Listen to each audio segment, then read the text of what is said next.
Hello hi APPSC exams style మీరు గమనించారా? APPSC ఎగ్జామ్స్కి మీరు చాలా శ్రద్ధగా వేగంగా ప్రిపేర్ అవుతున్నారు. కానీ ఏపీపీఎస్సీ ఎగ్జామ్లో ఒక మైండ్ గేమ్ ఆడుతుంది.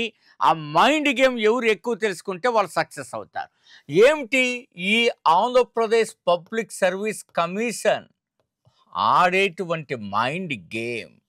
ఇది తెలుసుకోవాలి. ఫస్ట్ పుస్తకాల కంటే ఇంటి నుంచి మనం నగరాలకు చేరుకునే దానికంటే మనం ఉద్యోగాలు వదిలిపెట్టి లీవ్ పెట్టాలనుకుంటే ఇవి కాదు ఫస్ట్ ఆలోచించాల్సింది. ఏపీపీఎస్సీ ఎగ్జామ్స్ మైండ్ గేమ్ ఏమిటో నీకు తెలియాలి. ఇది తెలిస్తే సక్సెస్ అవుతారు. నేను గ్రూప్స్ని ప్రామాణికంగా తీసుకుని ఇప్పుడు ఈ వీడియో చేస్తున్నా, ఎట్లా అనేది గమనిస్తాను.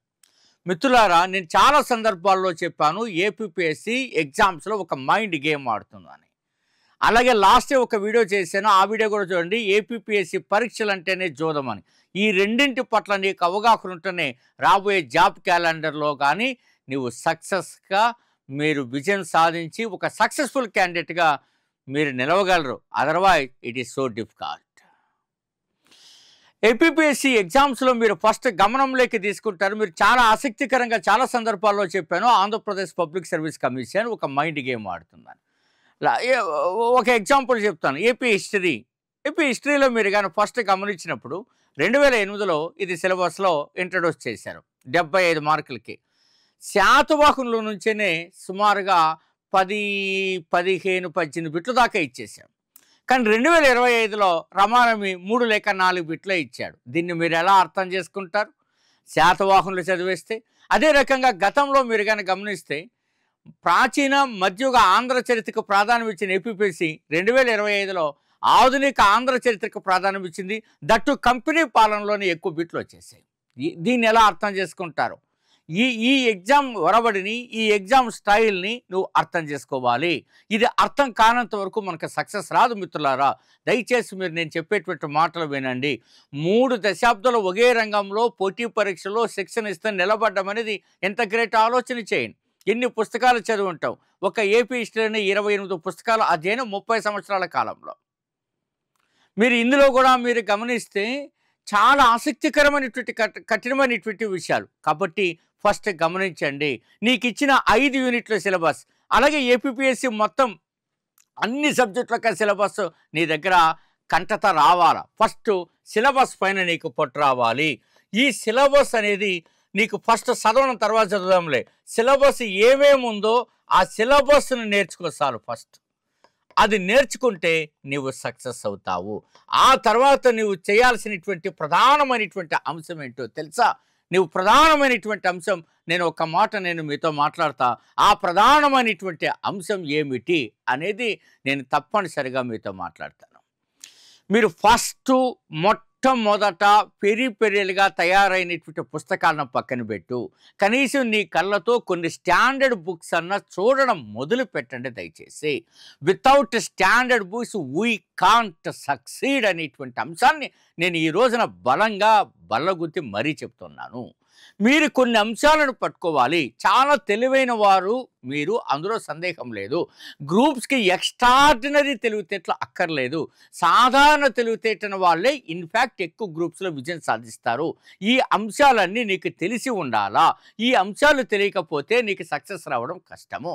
అందుకనే నీకు అవి ఎలా ఉండాలో నువ్వు తెలుసుకోవాలనుకుంటే ఇక్కడ ఇచ్చినటువంటి వాట్సాప్ నెంబర్కి హాయ్ సార్ గ్రూప్ 2 పెట్టండి.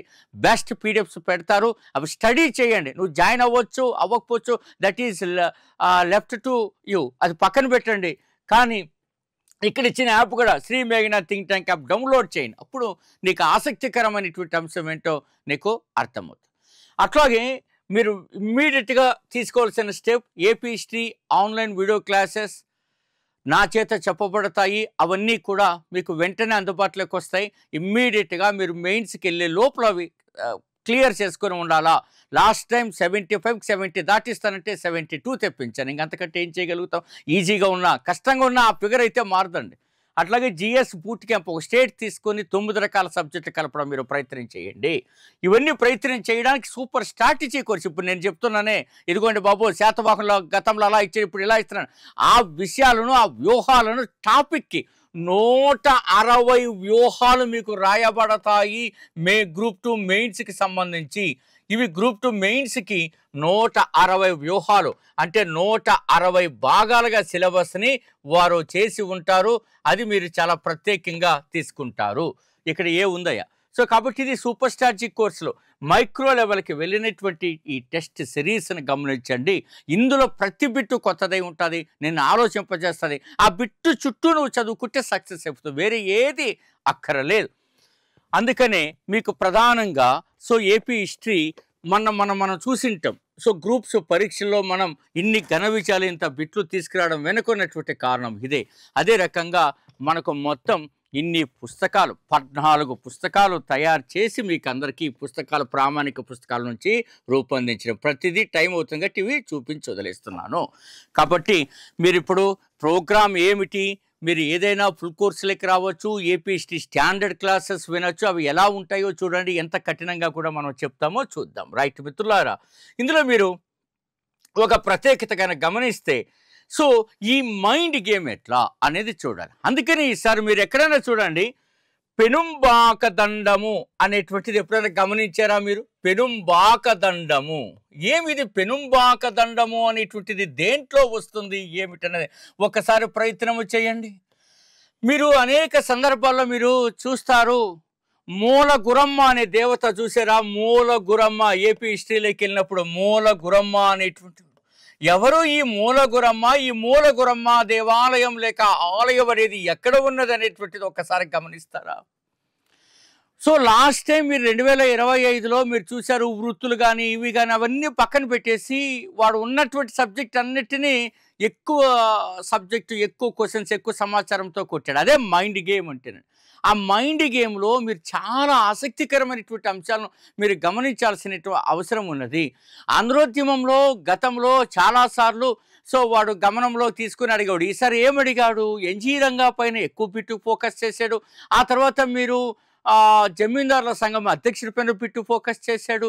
అట్లాంటి అంశాలపైన ఎక్కువ ఫోకస్గా మనం ఉండాల్సినటువంటి అవసరం ఉన్నది. లాస్ట్ టైం ఇచ్చినట్టుగా గతంలో ఇవ్వలేదు, గతంలో ఇచ్చినట్టుగా ఆ గతంలో ఇవ్వలేదు, 2025లో వచ్చినట్టుగా క్వశ్చన్ పేపర్ 2026లో కూడా రాదు. ఇప్పుడు అనేక సందర్భాల్లో ఇది నేను చెప్తూనే ఉన్నాను, మీరు ఖచ్చితంగా అర్థం చేసుకోవాల్సిన అవసరము ఉన్నది. ఈ ప్రత్యేకత మీరు చూడాలి. గాథా సప్తసతి ఇప్పటి వరకు 4-5 సార్లు ఆ బిట్టు ఇచ్చిన ప్రతిసారి కొత్తగా అడిగాడు. మీరు ఎప్పుడైనా గాథా సప్తసతిని పూర్తి స్థాయిలో పరిష్కరించి మనకి ఇప్పుడు అందించినటువంటి ఒక పండితుడి పేరు చెప్పగలరా?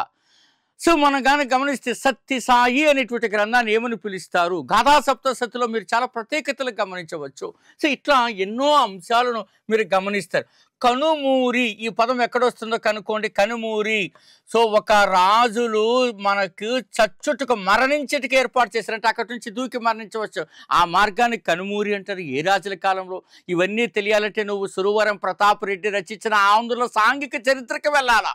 ఆంధ్రుల సాంఘిక చరిత్రకు మీరు వెళ్ళాల్సినటువంటి అవసరము ఉన్నది.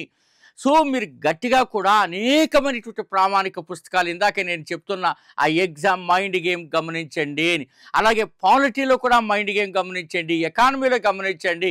ఎకానమీలో లాస్ట్ టైం మీరంతా గమనించుంటారు, కరెంట్ ఎకానమీ పైన ఎక్కువ ఫోకస్ ఉంటుంది. మీరు ట్రెడిషనల్గా తెలుగు ఎకానమీలో లేదా జస్ట్ కాన్సెప్ట్స్ అన్ని చదువుకోవడానికి 10 to 15 days ఎనఫ్. కానీ దాన్ని బిట్టి ఏ రకంగా వస్తుందో చదువుకోవడానికే సమయం పడుతుంది. ఈ రకమైనటువంటి ఆలోచన మనకు రావాల్సినటువంటి అవసరము ఉన్నది. లాస్ట్ టైం బిట్టు మీరు ఒకటి గమనించే ఉంటారు, నాణెముల పైన శాతవాహనుల ఈ కాలానికి నాణెములు ఒకటి ఇచ్చి ఫలానా శతాబ్దం తర్వాత ఈ నాణెం ప్రచురించారా లేదా అని అడిగాడు. ఎక్కడ ఉంటుంది? అయితే ఇలాంటి కఠినమైన బిట్లు ఒకటి పట్టుకొని జీవితం అంతా అలా ఉండద్దండి. సబ్జెక్టు నేర్చుకోండి. ఇక్కడ జాగ్రత్త ఉంది. 1-6 కఠినమైన బిట్లు ఇచ్చాను, మళ్ళీ జీవితం అంతా అవే చూడబాకండి. అది కూడా ఒక జాగ్రత్త ఉండాలి మళ్ళీ మనం. కాబట్టి ఈ మైండ్ గేమ్ని మీరు చాలా ప్రధానంగా గమనించాల్సినటువంటి అవసరము ఉన్నది. ఏపీపీఎస్సీ చాలా చోట్ల ఆడుతుంది. లాస్ట్ టైం చూడండి, గ్రూప్ 2 ప్రిలిమ్స్లో మీరు చూసినప్పుడు హిస్టరీ ఈజీగా ఇచ్చారు, జాగ్రఫీ ఈజీగా ఇచ్చారు. అట్లాగే సొసైటీలో మన ఆంధ్రప్రదేశ్లో ప్రిపేర్ అయిన అభ్యర్థుల్ని తప్పుదోవ పట్టించారు. చాలా ఒక్క బిట్లు రాలేదని మీరు చూసింటారు. Current affairs daily current affairs అని మీరు చదివారు, కానీ బిట్లు రాలేదు. నిజమా కాదా? ఈ రెండు విషయాలు నిజమా కాదా? అంటే అప్పుడు ఇండియన్ హిస్టరీ, జాగ్రఫీ బాగా చదువుకున్నాడు సక్సెస్ అయిపోయింటాడు ఇట్లా. అందుకనే ప్రతి సబ్జెక్టు కనీసం చదవాల్సినవన్నా మీరు చదివేస్తే వాడు ఏ రూపంలో ఇచ్చినా మినిమం గ్యారంటీగా ముందుకెళ్తామన్న వాస్తవాన్ని గమనించండి. ఎక్స్ట్రాడినరీ ఫెలోస్ రాష్ట్రంలో ఉన్నారు, వారి నుంచి సలహాలు తీసుకోండి.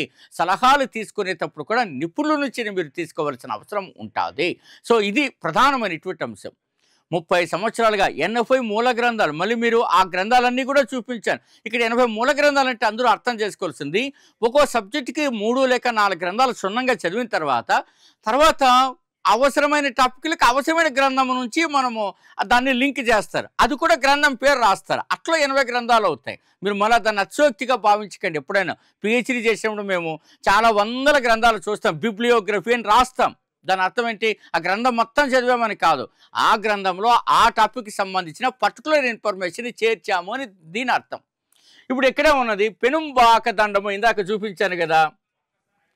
ఇది ఏ పుస్తకంలో మనం తీసుకుని ఉన్నాము అనుకోండి, ఆ పుస్తకం పేరు రాస్తారు కదా, అది ఇంపార్టెంట్ కదా, అట్లా మీరు చదవాలి. అందుకనే ఫస్ట్ 2 పుస్తకాలు క్షుణ్ణంగా చదవడం ప్రారంభించారు. సొంతంగా చదువుకునే వాళ్ళకి చెప్తాండ. ఆ తర్వాత మళ్ళీ ఆ టాపిక్కి కొత్త పాయింట్లు యాడ్ చేసుకోవడం మొదలుపెట్టండి. కాబట్టి ఫస్ట్ మీరు ఇక్కడే ఉన్నామా, ఫస్ట్ మీరు ఒక టాపిక్ తీసుకోండి. ఈ టాపిక్ని 2 స్టాండర్డ్ గ్రంథాల నుంచి చదివేయండి. ఫస్ట్ 2 స్టాండర్డ్ గ్రంథాల నుండి చదవండి. చదివిన తర్వాత మీదైన పాయింట్స్ నోట్స్ రాసుకోండి. ఇది గ్రంథాల నుండి చదివిన తర్వాత మీరు ఏం చేస్తారంటే, చదివిన తర్వాత కొత్త పాయింట్ల కోసం మళ్ళీ ప్రయత్నం చేయండి. ఇది మీరు చదవాలి. ఫస్ట్ ఈ సూత్రం అన్నింటికి రావాలి. నీకు వస్తే నువ్వు సక్సెస్ అవుతావు. నువ్వు అది రాకుండా లేదు సార్ నేను మళ్ళీ మనము చూస్తామంటే అది కుదరదు. ఖచ్చితంగా మీరు ఈ ప్రయత్నము కావాలి. కాబట్టి అప్పుడు మనం సక్సెస్ అవుతాం. కాబట్టి మనం లాస్ట్ టైం ఇట్లా ఇచ్చాడు కదా, మళ్ళీ అలాగే ఇస్తాడు కదా అని ఉండద్దు. మరి గ్రూప్ 2 ప్రిలిమ్స్లో కరెంట్ అఫైర్స్, ఇండియన్ సొసైటీ నొక్కేసిన ఏపీపీఎస్సీ మళ్ళీ మెయిన్స్కి వచ్చేటప్పటికి కొత్త దారిని ఎందుకు ఎంచుకుంది? ఆ కొత్త దారి ఏమిటన్నదే నేను చెప్పే ప్రయత్నం ఉంటుంది. అందుకనే మీరు ప్రతి వీడియోని చివరి దాకా చూడండి. వీడియోలో మేము చెప్పే కోర్సు గురించి మీకు ఆసక్తి ఉంటే జాయిన్ అవ్వండి, లేదా ఆ 2 నిమిషాలు మీరు స్కిప్ చేసుకొని పాఠం వినండి. అది చాలా ఇంపార్టెంట్. ఖచ్చితంగా చెప్తున్నాను, నేను రైట్ చేసిన ఏ క్వశ్చన్ చుట్టూగానే నీ ప్రిపరేషన్ స్టార్ట్ అయితే నువ్వు టాపర్ అవుతావు. అందులో అనుమానమే లేదు. చివరి వరకు ఫాలో అయ్యి చూసుకొని నేను ఏం చెప్పానో అవన్నీ కవర్ అయి ఉంటాయి. That's all the very best. మీ డాక్టర్ గోపాల్ డి.